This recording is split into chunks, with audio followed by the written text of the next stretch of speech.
Nuestro tema ahora es no causar tropiezos. No causar tropiezos.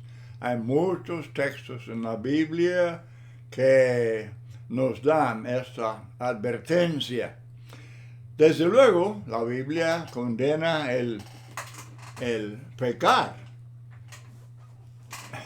y explica las muchas clases de pecado y también las consecuencias de pecar. Primero de Juan 3:4, el pecado es infracción de la ley.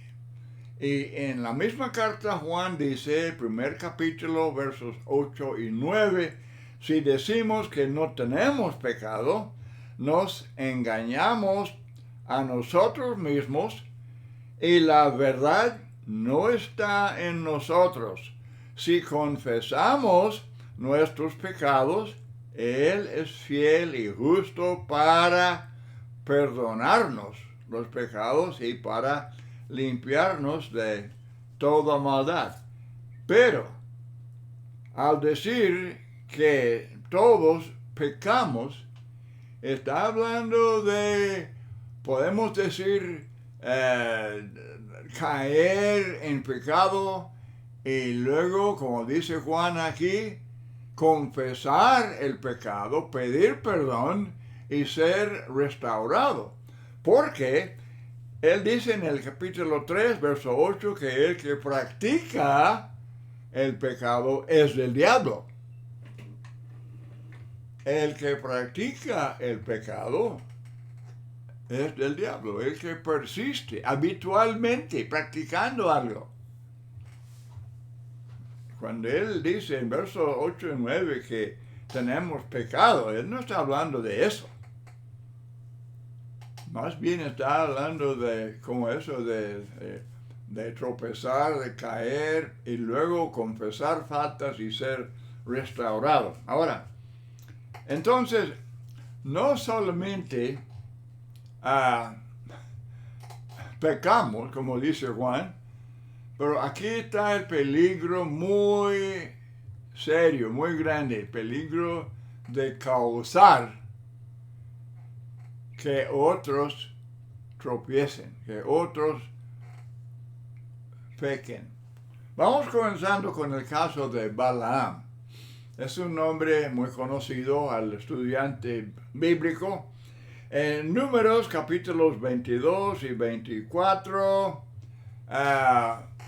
el apóstol Pedro dice que Balaam le gustó el premio de maldad, porque el rey de Moab estaba ofreciendo dinero a Balaam como profeta. Balaam era profeta y el enemigo de Israel quería que Balaam usara su poder para maldecir el pueblo de Israel.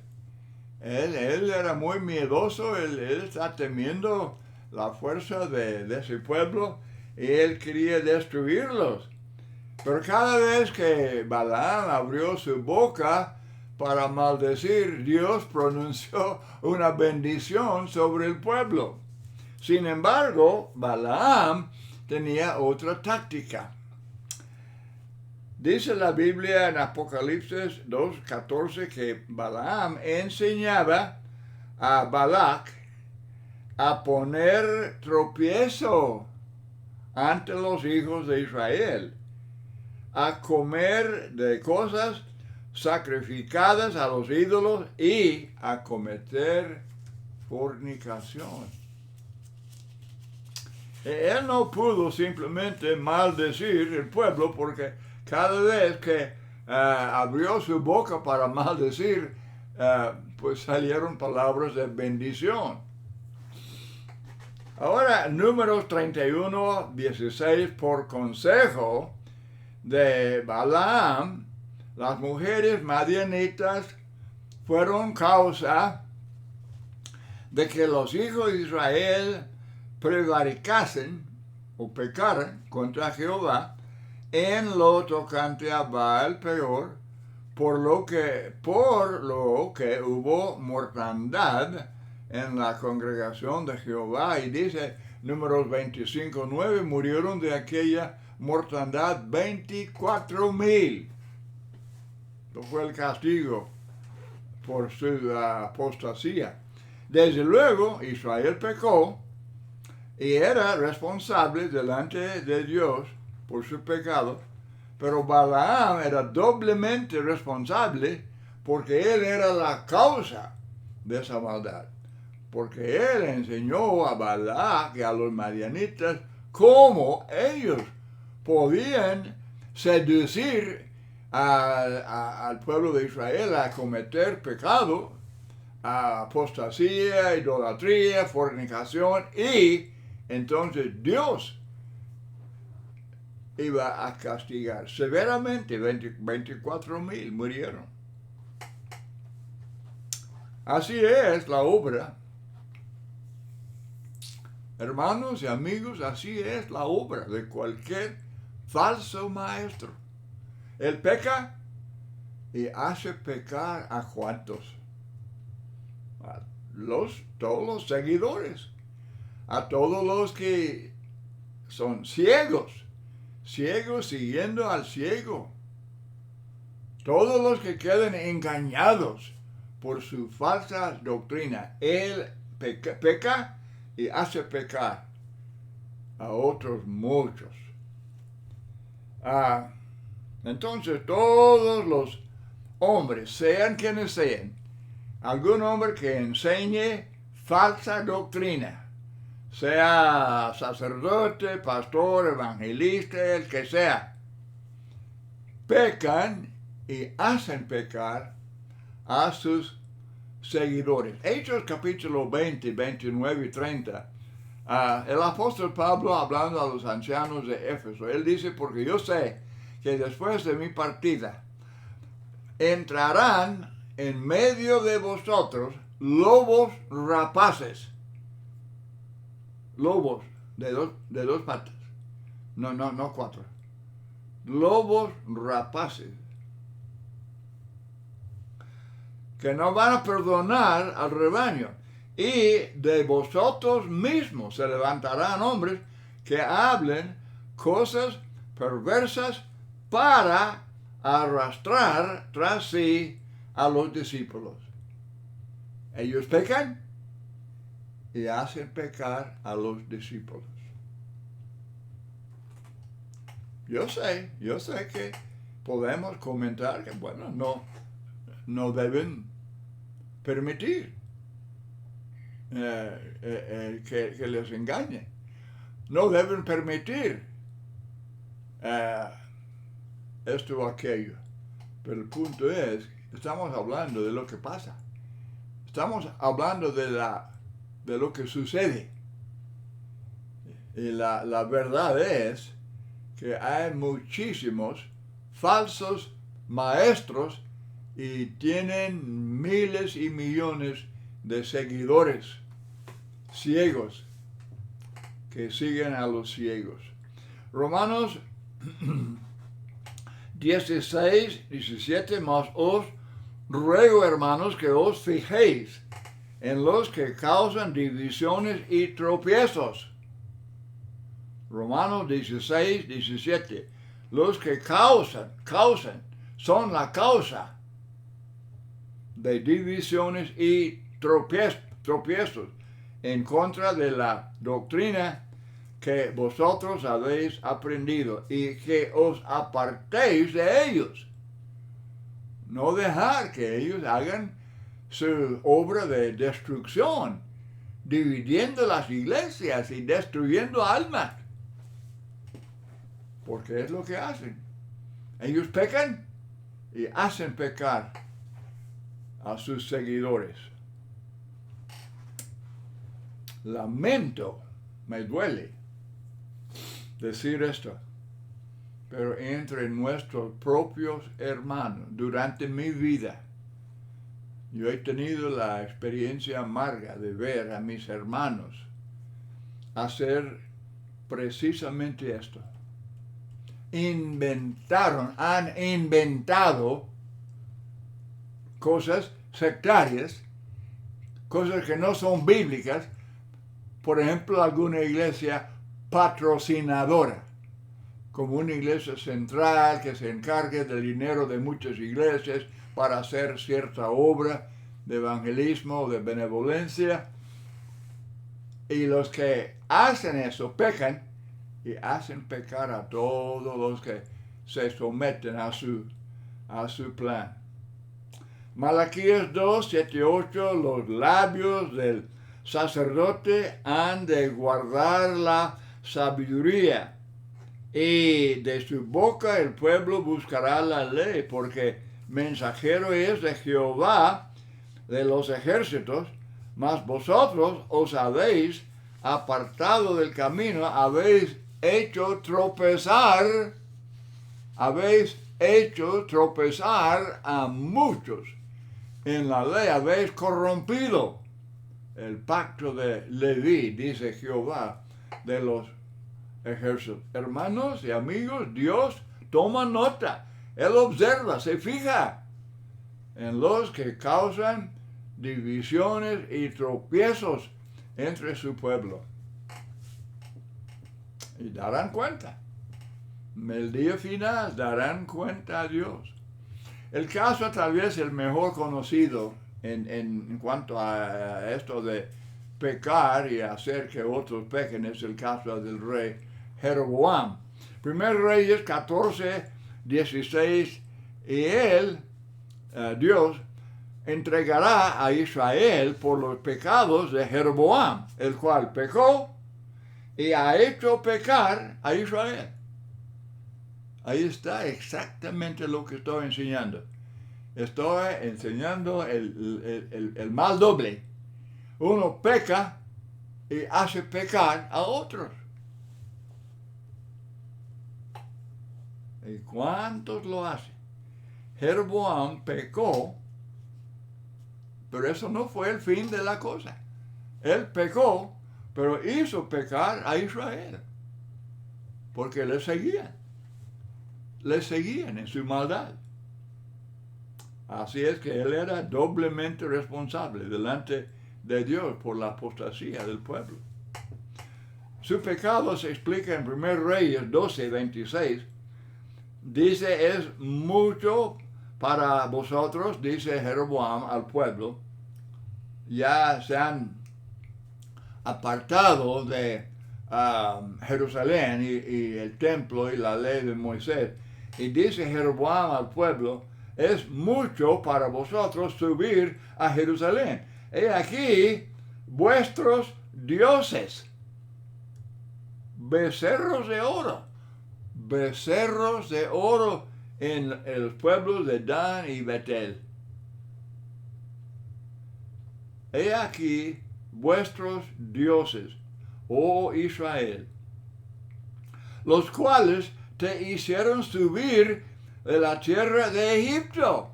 Mentira, vil mentira, eso no es cierto. ¿Y cómo podía el pueblo creer tal mentira? Y también Jeroboam hizo sacerdotes de entre el pueblo que no eran de los hijos de Leví. La tribu de Leví era la tribu de los sacerdotes. Pero Jeroboam, no, pues cualquiera. Así pisoteando la ley de Dios. Entonces, entre las 10 tribus que se apartaron de Dios con Jeroboam, había fieles que volvieron a Jerusalén para ofrecer sacrificios a Dios, como vemos en el segundo libro de Crónicas, capítulo 11, 13 al 16, explica esto. Pero los que siguieron a Jeroboam pecaron y eran responsables delante de Dios por su pecado. Jeroboam pecó e hizo pecar al pueblo. otro, Elí. Es otro nombre conocido. Él era sacerdote fiel, pero sus hijos, que también ejercían el sacerdocio, eran hombres impíos y no tenían conocimiento de Jehová. 1 Samuel capítulo 2, versículo 12. Dice 1 Samuel 2, del 13 al 17, podemos ver la conducta de ellos. Levítico 7, 34 explica la parte del sacrificio que pertenece al sacerdote, pero Ofni y Finees, hijos de Elí, ellos profanaron la ofrenda del pueblo, exigiendo su porción antes de que fuera quemada la grosura en el altar. Y también dice 1 Samuel 2:22 que también dormían con las mujeres que velaban a la puerta del tabernáculo de reunión. Y el mismo Elí, su padre, él dijo, 1 Samuel 2:24, les dijo Elí, hacéis pecar al pueblo de Dios. Pero Elí compartía la culpa. Elí, el padre de estos hijos que eran sacerdotes y que profanaron la ofrenda del pueblo y dormían con las mujeres ahí en la puerta del tabernáculo, Elí compartía la culpa. 1 Samuel 2:29, Dios le dijo, ¿por qué habéis hollado mis sacrificios y mis ofrendas que yo mandé ofrecer en el tabernáculo? Y has honrado a sus hijos, has honrado a tus hijos más que a mí.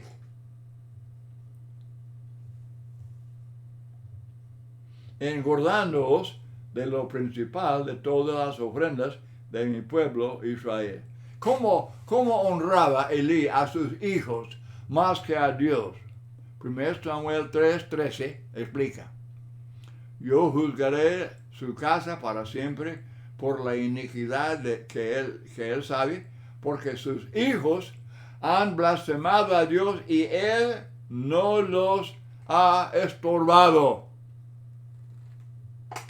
Los padres que no tienen control sobre sus propios hijos, que son rebeldes y hombres así corruptos y malvados, Dios le tiene al padre responsable también. Él comparte la culpa. Es lo que este texto enseña.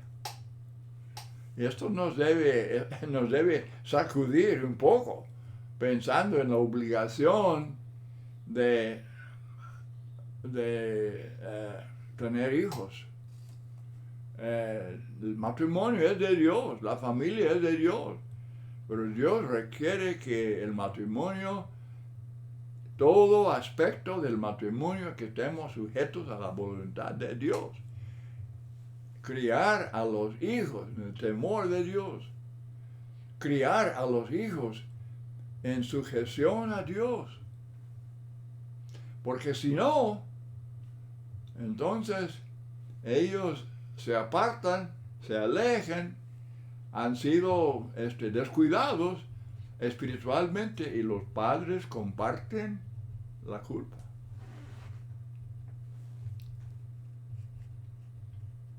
Efesios 6:4, vosotros, padres, no provoquéis a ira a vuestros hijos, sino criadlos en disciplina y amonestación del Señor. Y muchos padres, al igual que Elí, no lo hacen. No lo hacen. Además, hermanos, por no ser buenos ejemplos, por ejemplo, como padres, como miembros de la iglesia, no asisten fielmente ellos dejan de asistir como deberían y no ponen al Señor primero. ¿Y los hijos qué pasará con ellos? Van a seguir, ellos van a crecer conociendo a Dios y obedeciendo al Evangelio y todo. No, ni eso. Y si obedecen, pues se alejan, siguiendo el mal ejemplo de sus padres. ¿No son responsables los hijos? Claro que sí. Sí, Señor, son responsables. Pero también los padres son responsables. Es lo que estos textos enseñan.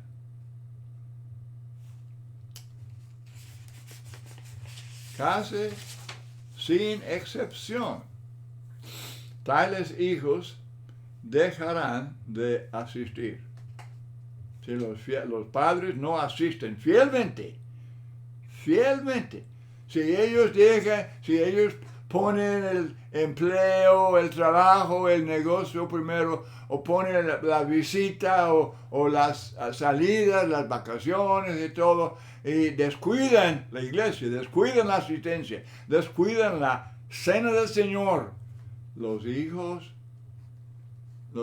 ¿qué esperanza de que sean fieles? Jesús dice en Mateo 18, 6 al 9, Él habla claramente sobre lo serio de este tema. Cualquiera que haga tropezar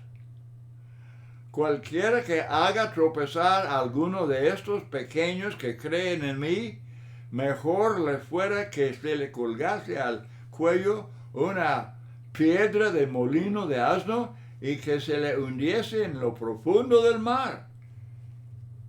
Y cuando Jesús habla de los pequeños que creen en mí, bien puede incluir los niños, al igual que los discípulos humildes, incluye a muchos. Pero el que haga tropezar a alguno de ellos, Cristo dice mejor que le colgase al cuello una piedra de molino de asno y que se le hundiese en lo profundo del mar. Es lo que Dios piensa. El hombre que peca y hace pecar a otros, es lo que Dios piensa de él.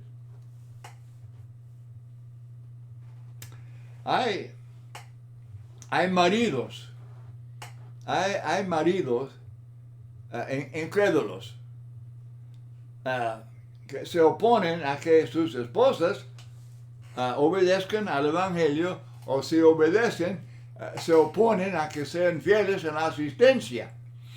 Y les están pecando, desde luego, y hacen pecar a su propia esposa. Eso es amar a la esposa, hacerle pecar y ser condenada.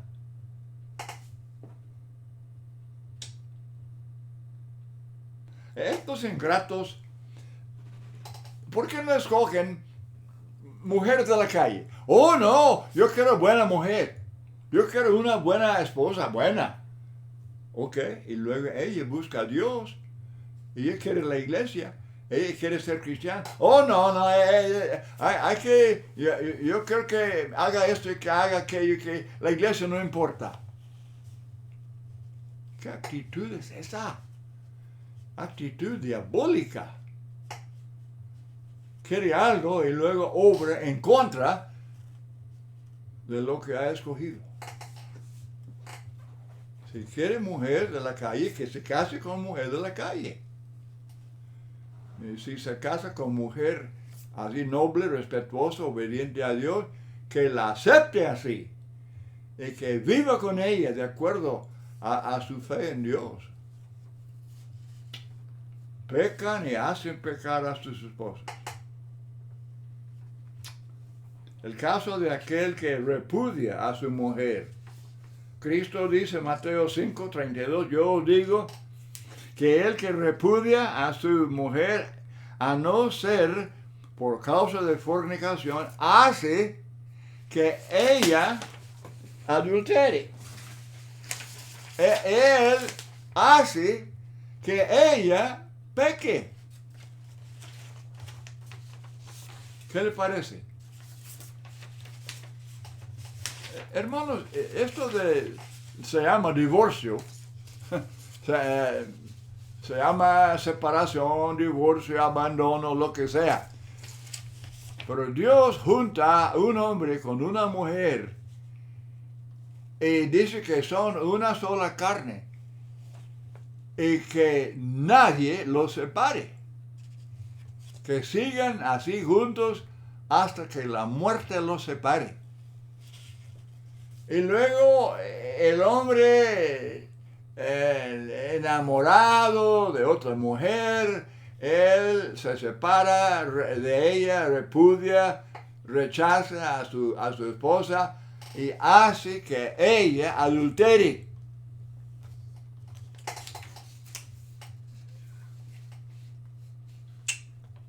Es una catástrofe. El llamado divorcio, separación o repudio, o lo que usted la quiera llamarlo.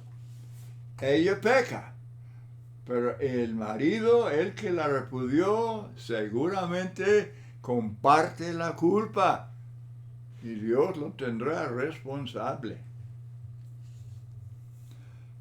Pablo habla en 1 Corintios 7, 4 y 5 de la relación íntima. Y él dice en este texto que el no cumplir con ese deber conyugal, la relación íntima, puede ser por causa del enojo, el disgusto, el desacuerdo, lo que sea. Pero si, por ejemplo, la mujer ya rehúsa dormir con su marido, ella está pecando y le hace pecar a su marido, porque él busca otra. Ella no quiere dormir con él busca a quien sí. Esto es serio. 1 Corintios 7, 4 y 5 habla de eso. Pablo habla con toda franqueza. Bueno, hay muchos otros ejemplos de esto. La mujer que usa ropa deshonesta. Pablo, él insiste mucho, por ejemplo, en 1 Timoteo capítulo 2, verso 9, él habla de la ropa decorosa con pudor y modestia. Y la mujer que no respeta esto y que no usa ropa respetuosa, yo sé, no me entienda mal, yo sé que el hombre puede codiciar la mujer más modesta, eso sí, pero la mujer ella también contribuye al problema si ella usa ropa seductiva, ropa así muy ajustada al cuerpo, que exhibe su cuerpo en lugar de cubrir su cuerpo. Ella peca y hace pecar al hombre que la esté codiciando. Mateo 5:28, que el hombre que codicia, que mira a una mujer para codiciarla, ya adulteró en su corazón. Y ella, por su ropa, por su conducta, por el habla, lo que sea, si ella contribuye a ese problema, entonces comparte la culpa. Bueno, hasta aquí voy a llegar hay muchos otros ejemplos y textos sobre este tema. Pero la Biblia habla claramente de las dos cosas. El hombre peca y eso no es el fin de la historia. Hace pecar a otros. Así es que la condenación también va a ser doble. Pensemos seriamente, hermanos, sobre este tema. Que el Señor nos ayude.